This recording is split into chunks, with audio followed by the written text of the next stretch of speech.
So, hello everybody out there in Facebook Live land. I'm Jessica Lewis, and I'm the founder of a company called Sculpt Your Life, and we're technically at the cancer support community like we are every week. Um, Approximately every other week, we do Facebook Live, as you know, but I am not there today because you can probably hear it in my voice. I am fighting a bug. And I didn't feel like it was a good idea for me to be coughing around a lot of cancer thrivers. So we decided that I would sort of Zoom teach from home today. So thank you, Erica, for setting all this up. She's really, really good at all that. I may not be feeling well enough to teach standing, so that's okay because it's been a little while since I taught Tai Chi from a seated position. So if it's been a while for you too, that's good news because I am a huge advocate of the seated form of Tai Chi Cha. You know, there's a myth out there that doing Tai Chi Cha seated is somehow less than the standing practice. And that is absolutely not the case. Um, First of all, you never know when you're going to have trouble standing up. It may have nothing to do with your fitness or your age or your health. One of my best friends forever was a very fit fitness instructor, actually, and one day slipped off the bottom step on her way out the back door to walk her dog and strained her ankle so badly that she was unable to bear weight for about 6 weeks. And that's a perfect example of how you never know when something's going to happen and cause you to have trouble standing. So it's a great idea to be really familiar with the seated practice for that reason, but also one thing I absolutely love about the seated practice, and you don't know this until you really get familiar with it, is in many ways it kind of informs the standing practice. In Tai Chi Chuan, we always say that the best way to move is with the effort of no effort at all, which in America is kind of a heavy lift. We're just not used to things being valuable when you use less effort. That's just not something that's in our general zeitgeist, right? But the other thing we always say is the easiest way to flow from the center, flow from the dantian, if you want to use Tai Chi Chess speak, that energy, heart, mind that's right here in the middle of your body, that's really actually in charge of everything, including the way you move. But to flow from that can be a little esoteric for people, especially at the beginning.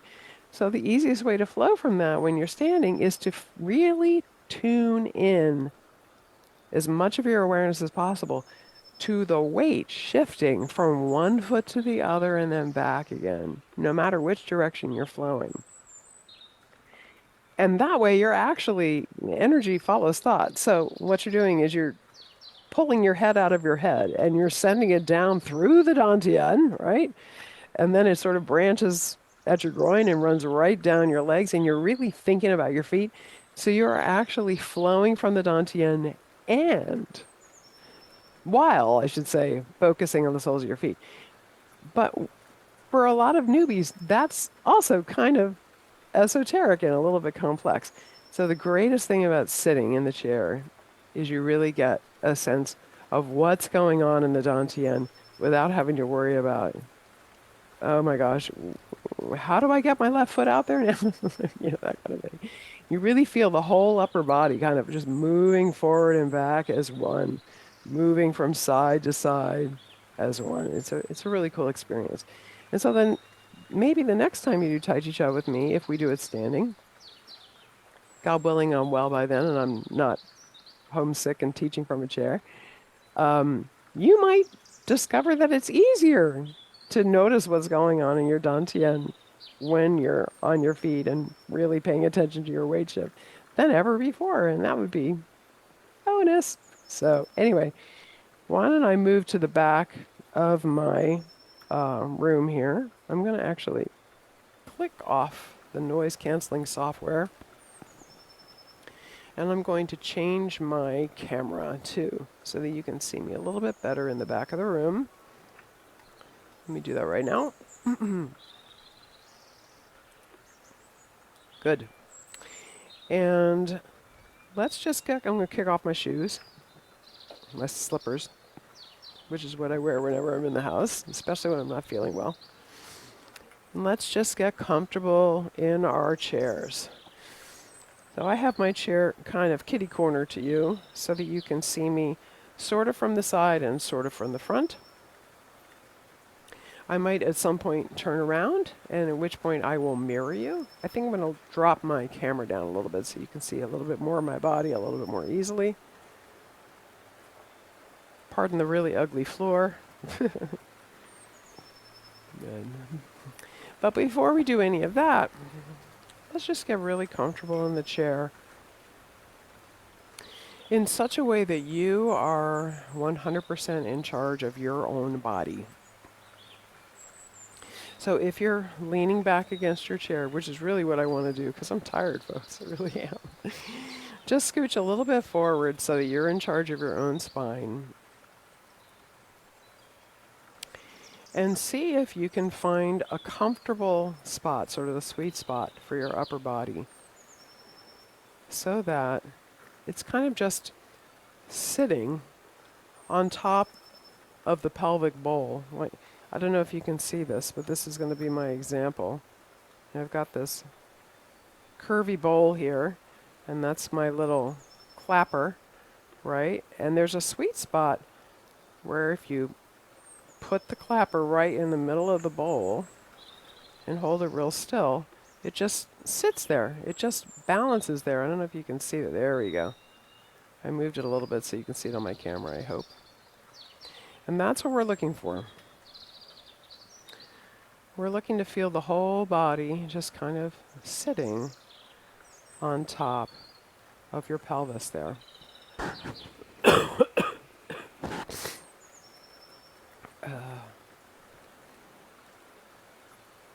And if it helps a little bit, you can even sort of just visualize your head as a half-empty balloon. A balloon that's lost a little bit of its helium. And, just maybe sort of let it drift up just a little bit. So it almost feels like your head is hovering there, rather than sitting on top of your neck. Right? And when I do that, sometimes it feels like my spine is just sort of hanging down from the head, and that gives just like a little more space to my spine. It makes it feel a little bit more weightless. Again, like it's just sort of hanging there. And all of that's happening right over top of your pelvic bowl.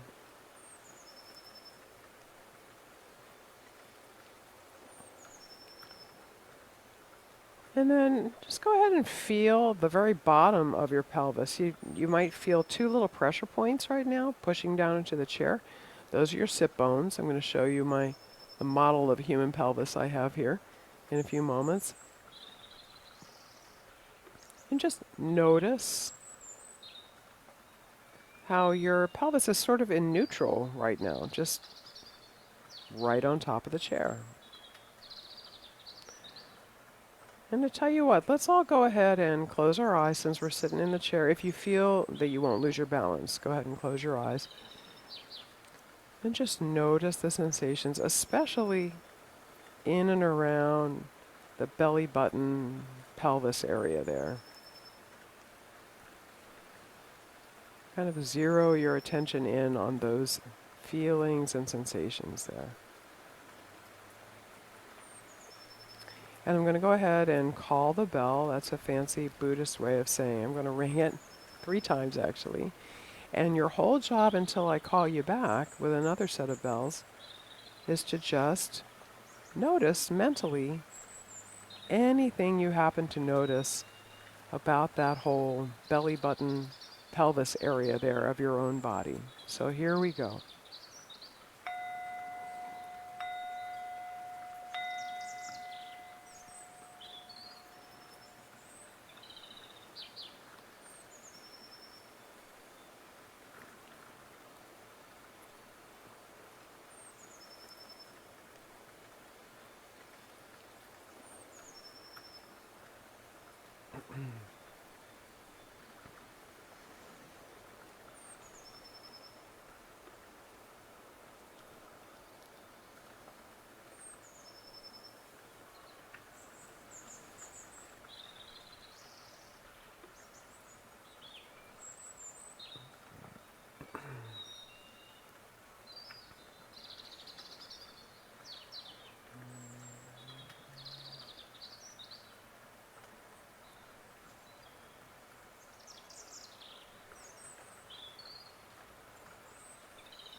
Go ahead and bring your attention back to our class.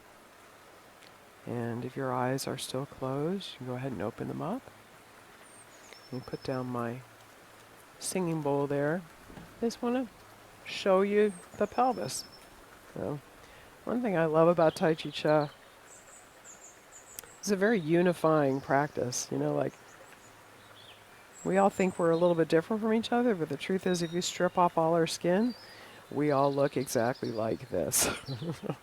Exactly like this. Maybe slightly bigger, slightly smaller, but otherwise exactly like this. The skeleton is the great unifying factor, I think. Well, anyway, so here's your pelvis.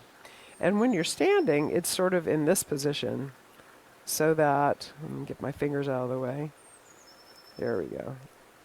So that your long femur bones can hang down from the hip socket, right? And your tailbone kind of points directly down at the ground there. And then when you sit, it kind of does this, right? So it's one reason why you begin to feel a little pressure on your sit bones when you sit for too long, because the weight of your entire upper body all comes down to these two little points, right? And sometimes people say their tailbone starts to hurt because it kind of curves under. But this is the part I really wanted you to notice.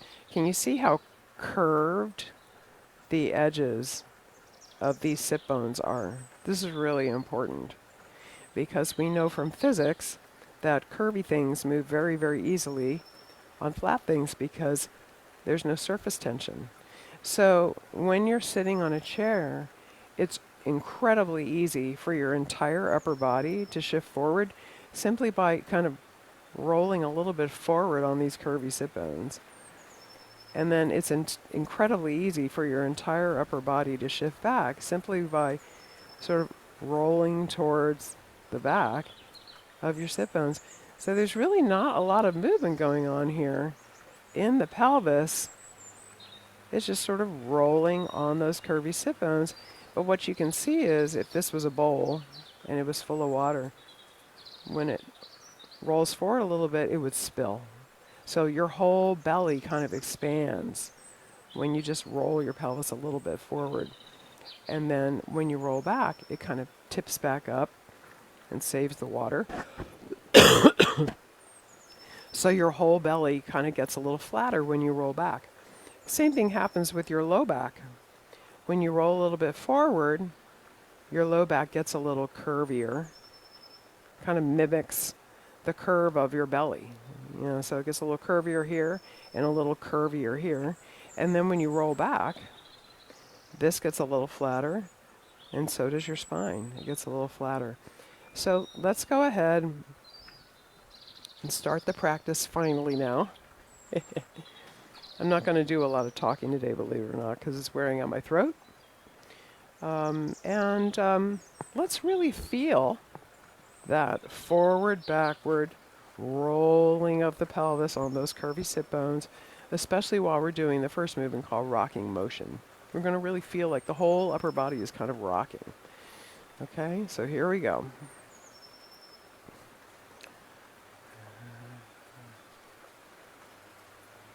Nice.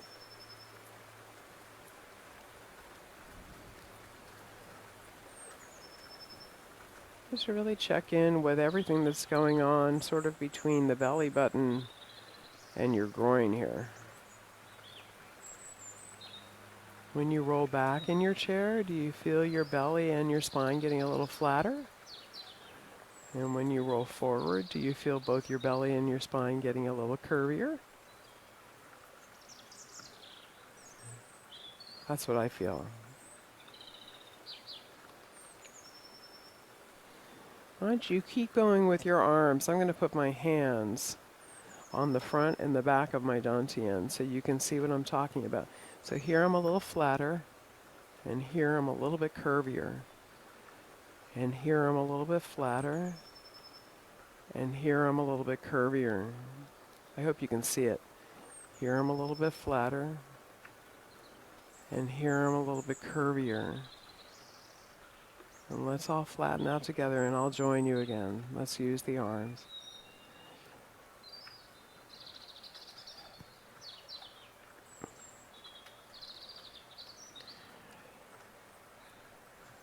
And you can remember we're using the effort of no effort here. So you actually don't have to do much with your arms.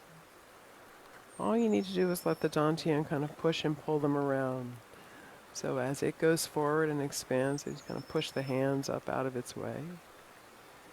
As it moves back and contracts, it kind of pulls them back down.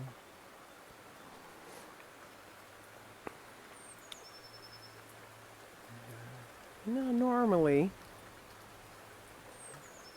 we would do 9 repetitions of this first kind of warm-up move. But since it is considered sort of the warm-up move, it's okay to do a lot more than 9. Why don't we do 3 more? 1,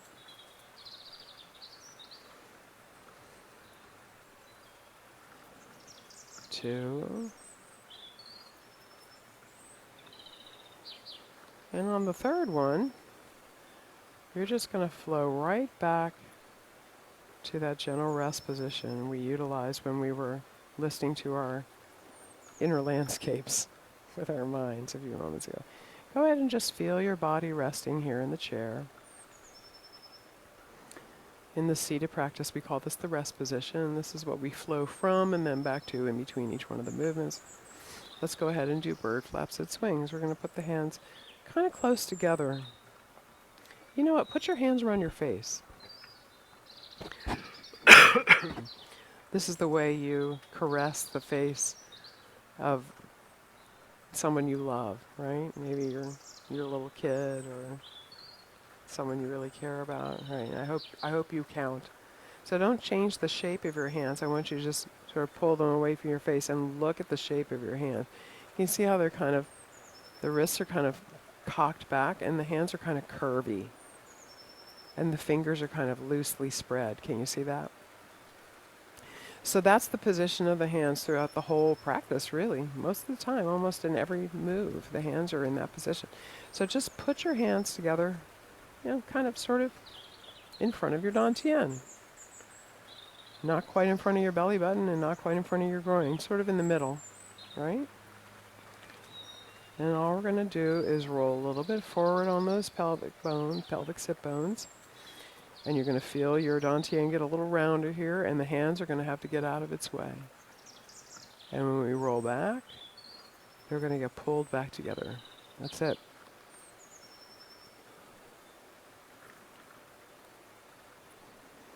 Now here's something fun. We're going to draw a little circle in the air here. So the fingers go forward, and then they kind of come up the back. That's your circle. And we're going to do 2 more sets, just like the one we just did. So with 2 rolling forward in flaps, and then on that third rep, we're going to do the circle. Here we go. Here's 1.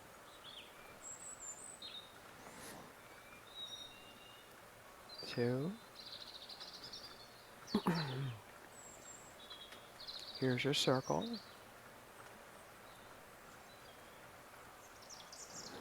Let's do 1 more set.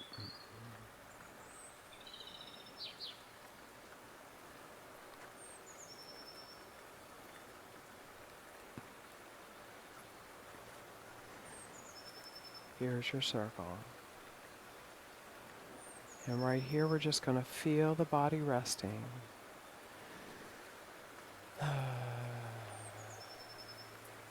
Nice.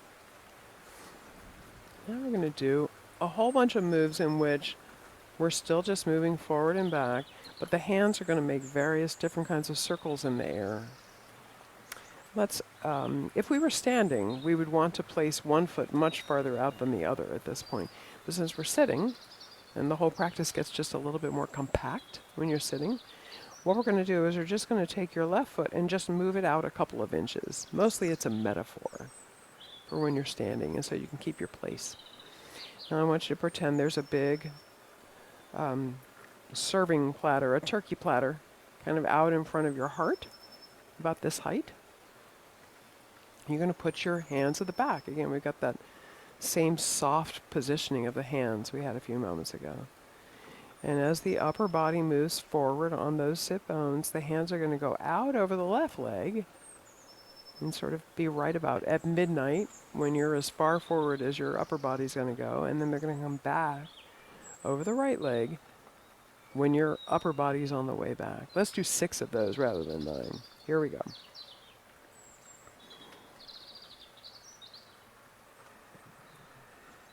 And this is called around the platter.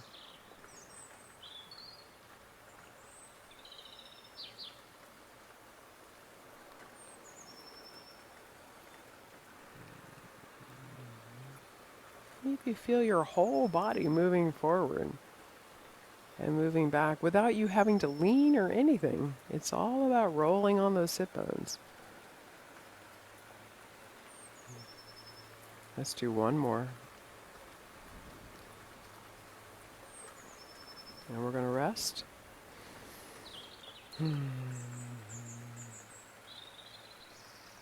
Let's do the other side. Go ahead and place that right foot a little bit out there. And we'll do 6 on this side.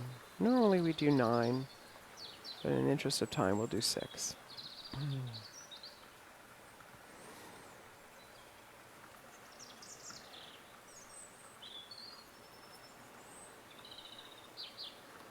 Nice.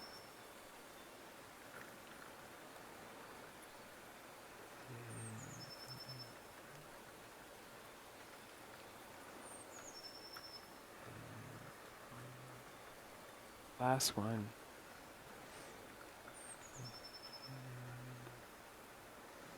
Feel your body resting. I think I'm going to face you now, so I'm going to mirror you when I face you. So if I move this leg, although it is my right, you're going to move your left. Let's do the next move. It's called around the platter variation. We're going to go ahead and place your left foot about 2 inches out there. Put your hands back at the back of the platter, just like they were a minute ago. And now, the only little difference is there's going to be a little change in the hands, just about when they are kind of in front of your left shoulder. So here we go. That's it, and then it's gone. It's like suddenly there's a ball of energy between your hands. And then once you show it up to the front of the plate, it just drops off. You don't even have to push it. It'll just fall off by itself. Let's do 6 of these.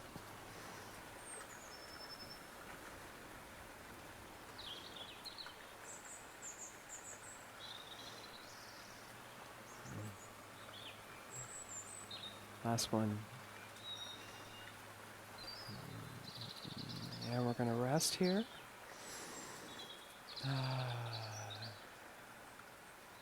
And let's let your right foot flow out there just a couple of inches. Round the platter variation with your right foot out now. 6. Here we go.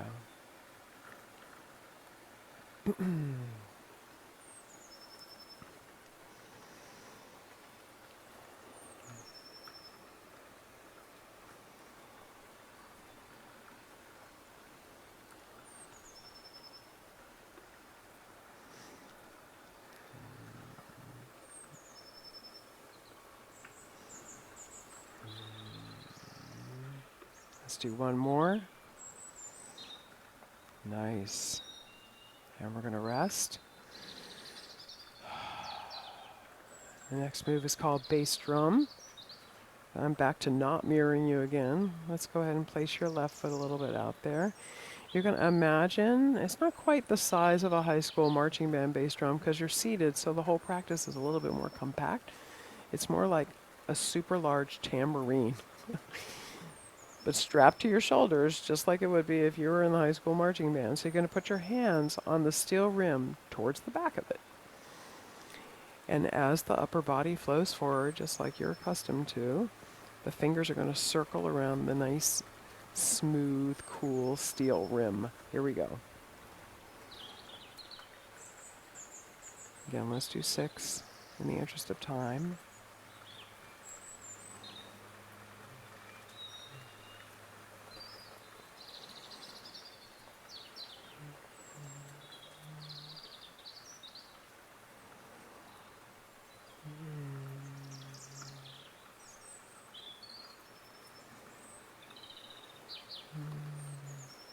Let's do one more.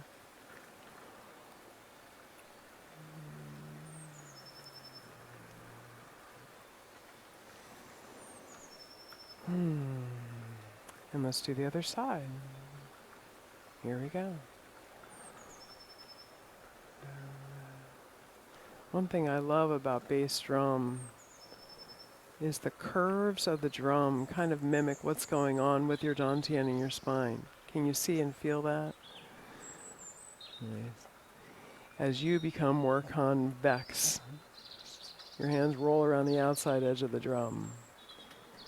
And as you become more concave, your hands move around the back of the drum. I think that was 5. Let's do one more. We'll call it 6. Let's feel the body resting.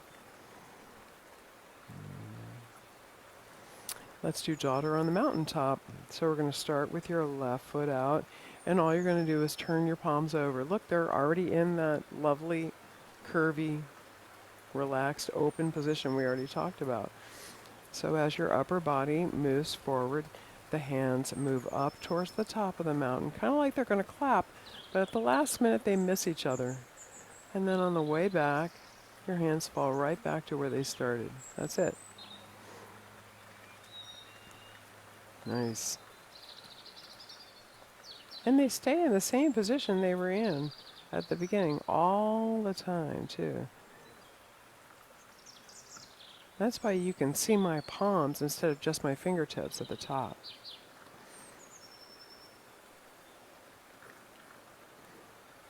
Really one palm and one back of the hand. Let's do one more.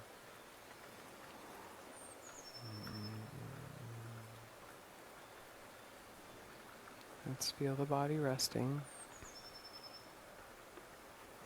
I'm going to do the other side while mirroring you. So go ahead and place your right foot a little bit out. We're just going to turn the palms over. And you're going to really see that my hands are in the same sort of cocked position at the top as they were down here. When we get up to the top, I'm going to pause. So here we go. Look how the fingertips are facing the sky. Yeah? And then as your arms just relax, the two circles you're drawing in the air just kind of naturally separate by themselves.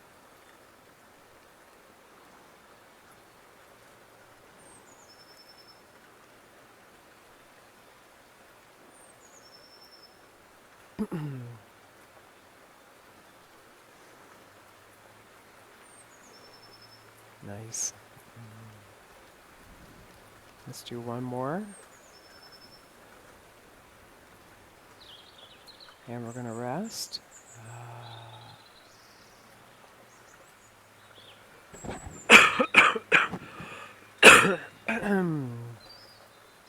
Let's do the next movement. It's called Daughter in the Valley. So let's go ahead and place the left foot a little bit out. And the hands are going to start in that same cock position, kind of like where they were for bass drum, only facing out, right? And as your upper body moves forward, the hands drop down and come together, and then they rise. I'm going to show you from the side. Left foot out.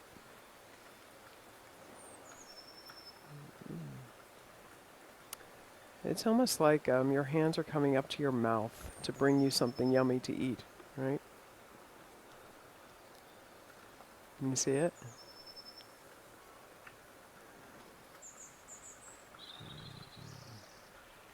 Let's do one more. And we're going to rest.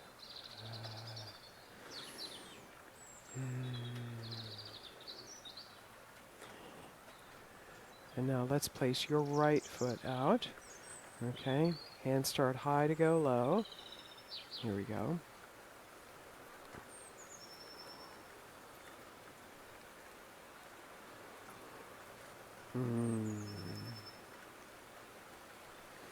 You know, we say the best way to do Tai Chi Cha is with the effort or no effort, but in reality, that's not hard to achieve because this is a really easy practice.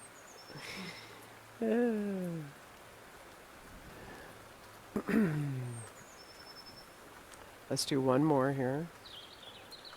And we're going to flow back to rest. Nice. Now we're going to do a side-to-side move. So again, the whole upper body is going to really move as one. But rather than just flowing forward and back, or I should say forward and back, it's going to basically rotate a little bit from side to side. So I want you to let your whole body, except for your head, actually, your head's going to stay forward. So if your eyes leave my face, you're going to know that you turned your head. So don't. Okay? So your eyes are going to stay forward, but everything from your sit bones to your collarbones is going to turn a little bit to your right. And the way you're going to know if that happened is your left knee and your left shoulder are going to slide a little bit forward, and your right shoulder and your right knee are going to slide a little bit back. So here's our hands in that cock position. You're just going to put them together up here, sort of in the vacuum where your shoulder used to be. And as your whole upper body, from the collarbones to the sit bones, turns or rotates to your left, the hands are just going to drop down, and the turning is going to carry them across the bottom. And the hands are just going to rise, and the turning is going to carry them across the top. Let's do that again.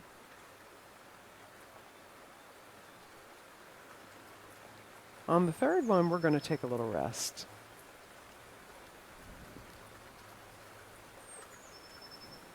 Get a little mindfulness moment in between the 3 sets of carry the ball to the side.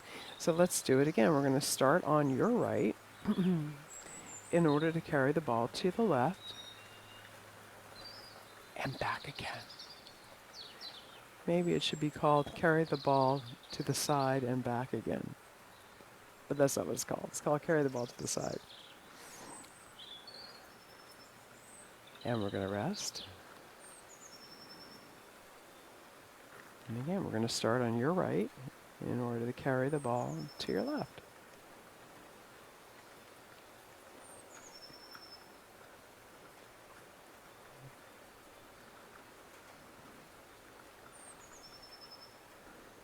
And we're going to rest. And now let's do the reverse. So we're going to start on your left side in order to carry the ball to your right. And back again.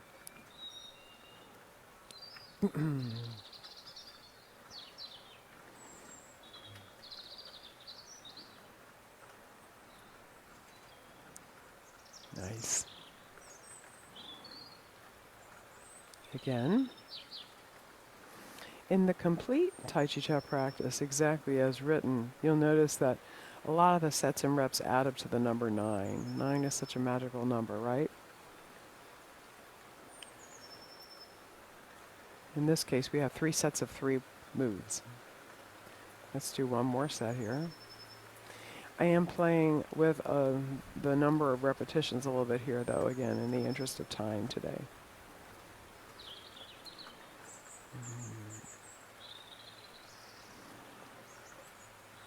And we're going to rest. Nice. Now we're going to go back to 2 strictly forward and back moves. The first one's called push-pull. Go ahead and place your left foot a little bit out there, and we're going to put the hands right in front of the shoulders.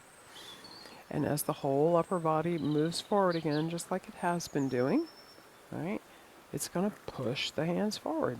So here we go. And as the whole upper body moves back, it's going to pull the hands back.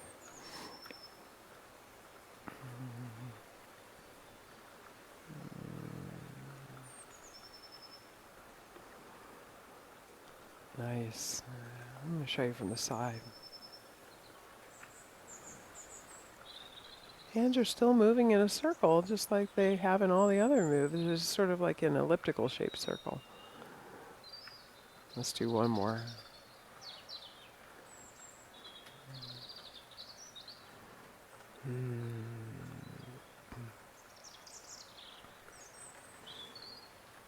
And let's do it with your right foot out now. Here we go.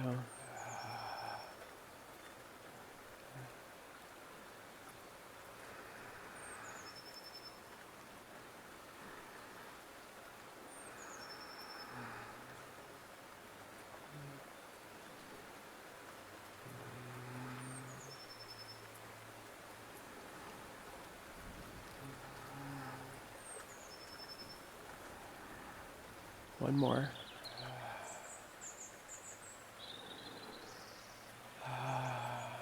Feel your body resting.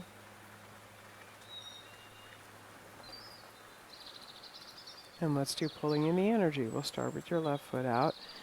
You're going to use that same turkey platter you used a little bit ago, but now your hands are going to run around the underside of it. Okay? So as your upper body moves forward, the hands are going to move out over the left leg. As it moves back, they're going to come back over the right. This move has a visualization with it. You ready for it? You're going to visualize energy for the most distant star flowing into your body, all the little nooks and crannies of your body, through each one of your fingertips. Let's do one more here.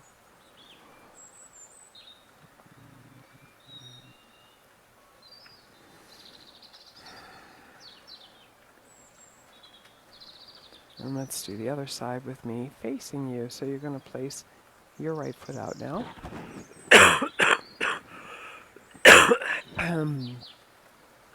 Hands under the platter this time again. We're going to pull in the energy. Using the visualization.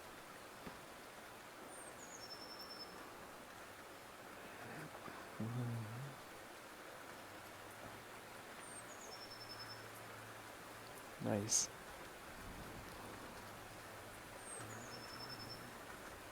All these circles your hands are drawing. One more. And we're going to rest.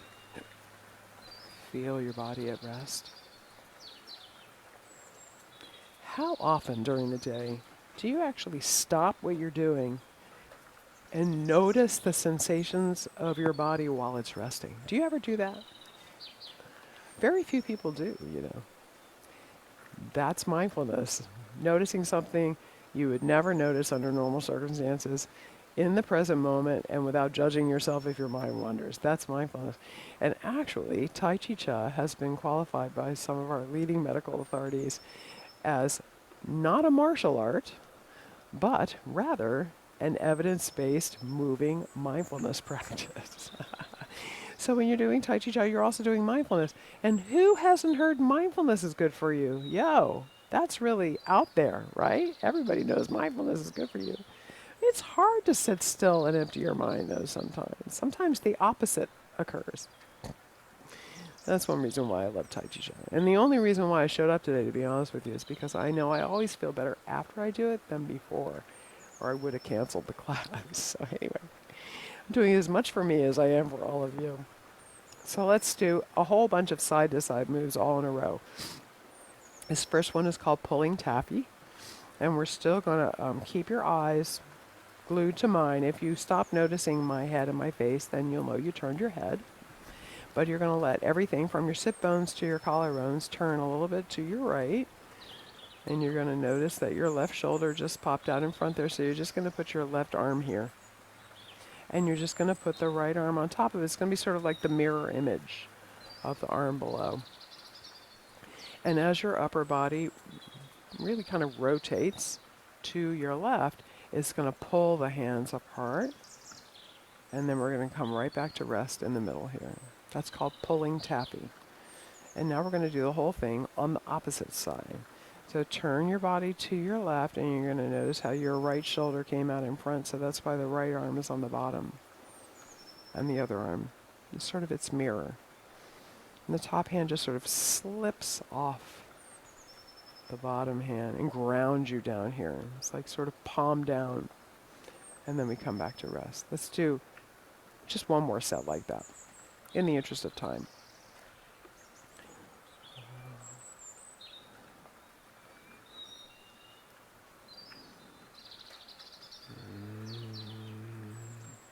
That's great.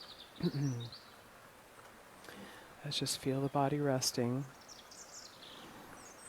We normally do 3 sets of that, 3 sets of the next 2 variations, and then 9, 3, 3, 3, 9 of the third variation, but let's just do 2 sets of the next variation. This one's called anchor taffy. I'll tell you why it's called anchor taffy another time, but we're going to start the same way. Instead of going to the side, we're going to just move a little bit forward. That's what's going to pull the hands apart here. And then come back to rest. Now we're going to turn back to your right side again, and then we're going to rotate to your left. Good. It's a little bit like the cha-cha. You go forward and back, and then you go side to side. So let's go forward and back. And pull taffy to the side. And then rest.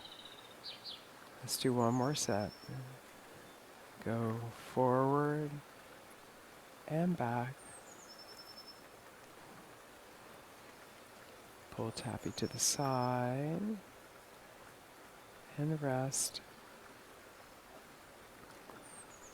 Go forward and back. Pull taffy to the side and rest. Good. Feel your body resting. Let's do wrist circles taffy. Normally we do 3 sets, we'll just do 2. So the whole upper body is going to move just a little bit back, and the hands are just going to drop. And then as the whole upper body moves a little bit forward, just the fingertips are going to come forward. Let's do that again. Good. Now we're going to let the whole upper body rotate to your right, and we're going to sort of put the taffy together, then we're going to pull it to your left. Good. This one's the tiniest bit like if bird flaps its wings and pulling taffy had a baby. This is what it would look like. Not really, but a little bit like that.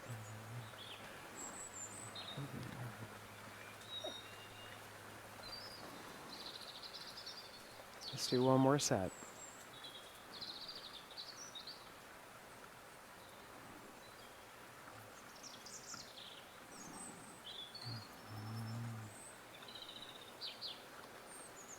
Nice.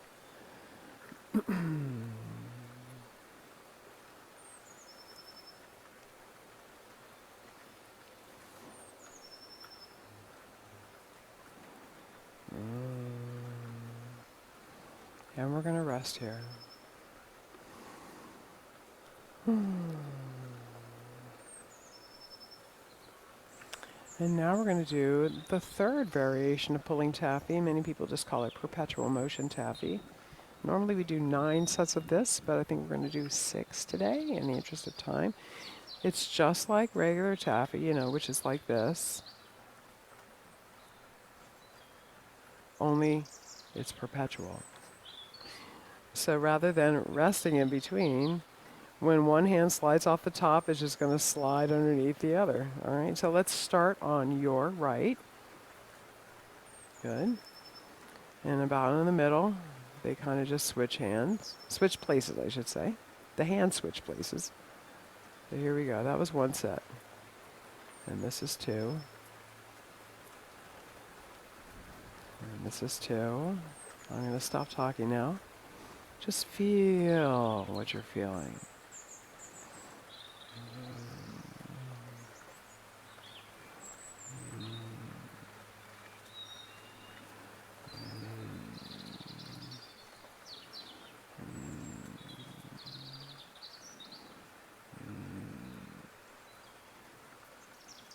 Here's our last set.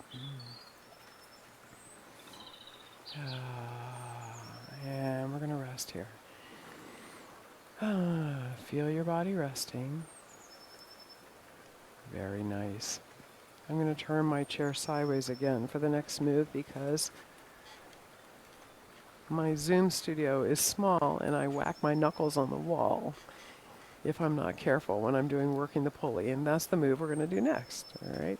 So go ahead and place your left foot a little bit out. That's the signal that your left hand will come up to your shoulder, and just turn your right palm over, okay? And just sort of notice how this part of your right arm is very parallel to your leg. And it's, you know, kind of about elbow height here.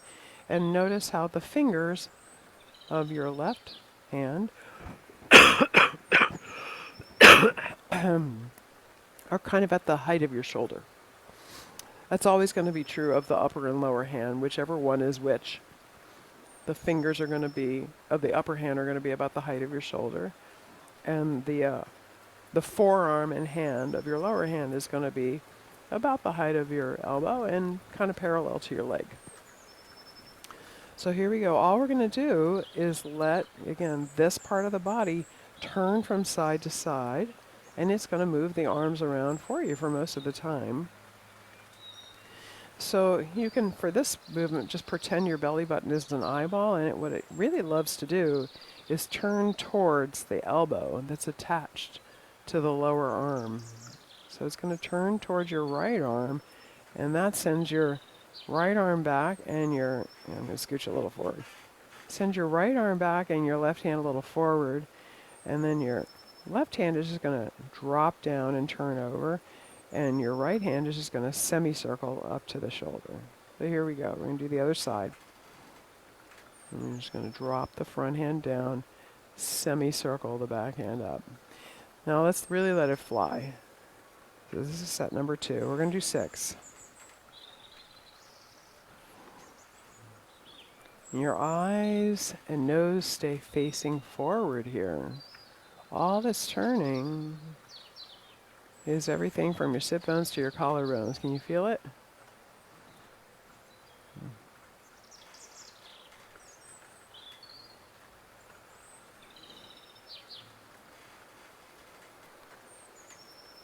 Let's do one more here. And when you come back to the middle, you're just going to let the lower hand kind of catch up with the upper.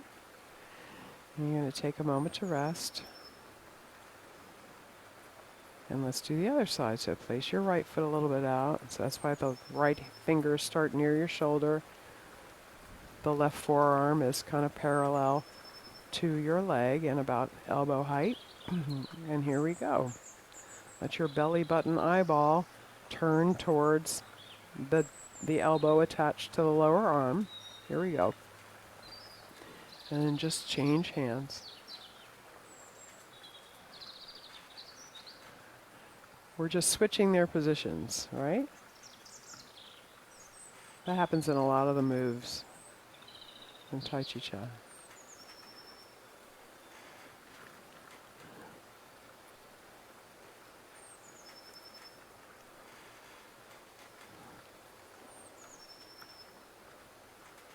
Let's do one more. And we're going to flow right back to rest here. Feel the body resting. Very good. Awesome. Let's go ahead and do light at the top of the head, light at the temple. I'm just going to stay right in my chair as I am here. We're going to just scoop up a little energy and let it come all the way up to the top of your head. If this feels comfortable, if it doesn't, just put your hands where you want to put them, right? And we're going to let the whole upper body just sort of move a little backwards. And then as you move a little forward, you're going to feel an expansion throughout your whole upper body, and the hands are going to separate.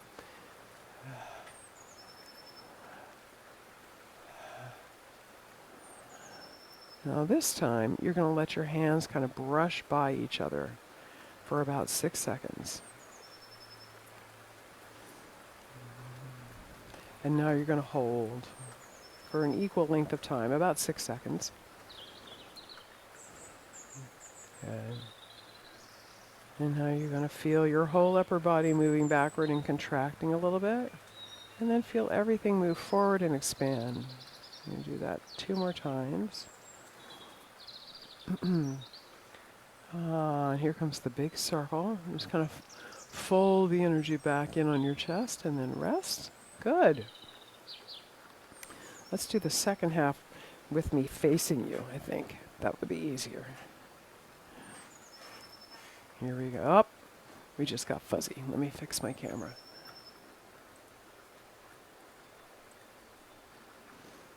My lighting down here in my little Zoom studio is not the greatest. Sometimes my camera has trouble tracking me if I move too fast.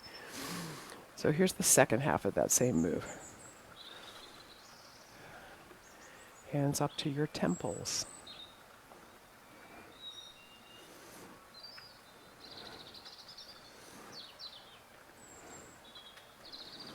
Good. Now mix forward. It's like you're messing up your hair at the temple line here for about 6 seconds. And now you're going to hold.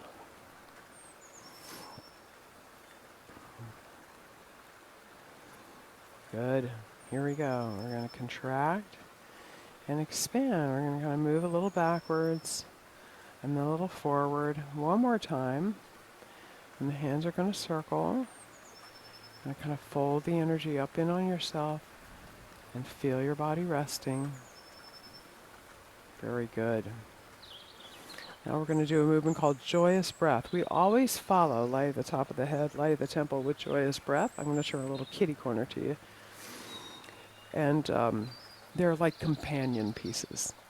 One of them is very sort of enlivening, and the other one is very grounding, and energizing at the same time. So we're going to start by expelling all the air out of our lungs, kind of like we're going to clean our glasses. You know how you hold them up in front of your mouth and you go, but you don't need to hold your hands up to your mouth. And we're going to make that same sound, but with our lips closed. So it's going to be more like this. Kind of drop your jaw down so you can make it like a cave in your mouth, and you'll hear the sound kind of inside your own head far louder than I would if I were standing next to you. Okay, so we're going to make that sound as we press all the air out of our lungs, and our hands are going to sink down. Here we go. And then we're going to rise up and move forward. The hands are going to come up to the shoulders as we inhale. Turn the palms over, and we're going to expel all the air out of our lungs again, but we're going to do it sort of in 4 sections. So here we go.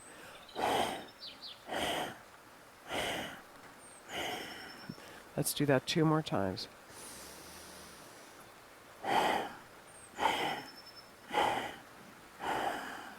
Again.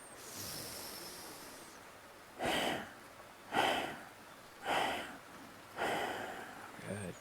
And we're just going to flow back to rest here.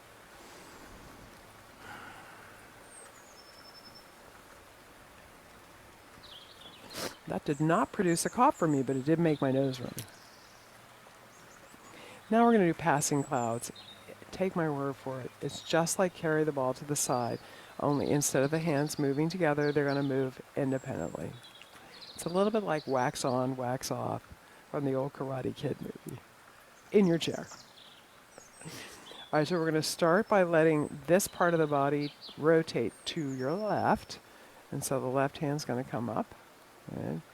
And then eyes on me, though. If you lose sight of me, you've turned your head. Right? So as this part of the body rotates to your right, it's going to pull this hand along. And then when you start to turn back to your left, it's going to pull your right hand in on the bottom. And then they switch. Remember I said how in a lot of the moves, the hands move together and then they just switch places on either end, right? Here's another example of that.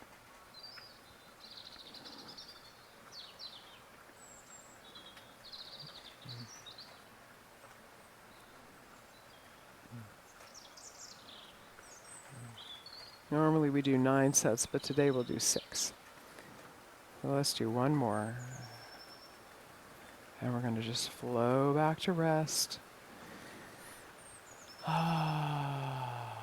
Nice. Good. Awesome. So let's do 6 healing sounds. Just copy me. It might be easier to do if I were standing. You'd be able to see my footwork and you'd know where the hands are going to flow. But I'm just going to say it out loud. I hope I'm not going to screw it up because I'm going to mirror you. And we normally do sort of a series of choreography 3 times, followed by some side-to-side, sort of perpetual sweeping gestures. But today we're just going to do 2 sets of that initial choreography, and followed by that sweeping from side to side thing. So we're going to begin with the upper body moving forward and back, just like it does in all the forward back moves, with just your left hand going forward with it. And we're going to use the sound ho. So here we go. Ho. And the upper body's going to move forward again, but with both hands this time, the sound hu. And then your hands are going to come together over here, and they're going to flow to your left with the sound su. Su. And now your right hand's going to come forward with the sound sh. Sh. And both hands with the sound she.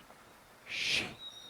And now your hands are going to come over here in order to flow to your right with the sound chui. Chui. So we're going to do that whole series again.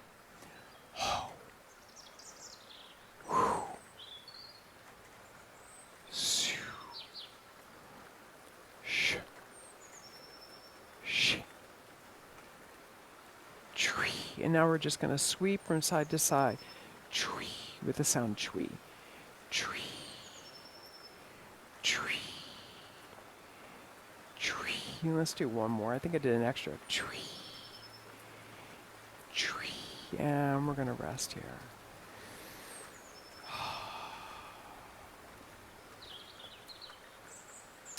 Now the last move actually isn't a move, it's a pose. It's called Cosmic Consciousness Pose. And when you're seated, you don't do anything from here down.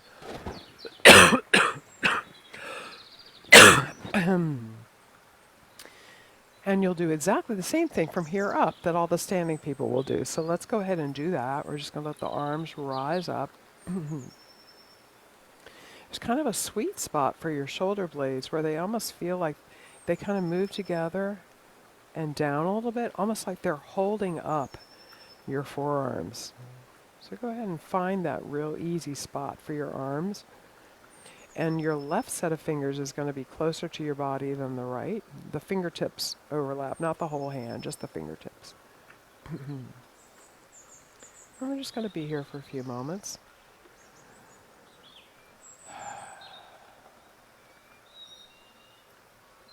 And then we're going to flow back to rest. And I tell you what, let's just spend one more moment with my singing bowl. Since we're all seated. If you feel comfortable doing it, go ahead and close your eyes again. Just find that completely comfortable, almost sweet spot for your upper body, where it's just sort of sitting on top of your pelvic bowl. I want you to try to find a way for none of your core muscles to be working right now in order for your upper body to be upright. Maybe imagining the head is that half-empty balloon again. And let your spine just hang down from it. Now let your attention sink down to anywhere sort of in and around that belly button pelvic area there. And let's go ahead and call the bell. And again, your whole job until I call you back is just to notice anything you happen to notice down there mentally. Here we go.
Go ahead and bring your attention back to the rest of us.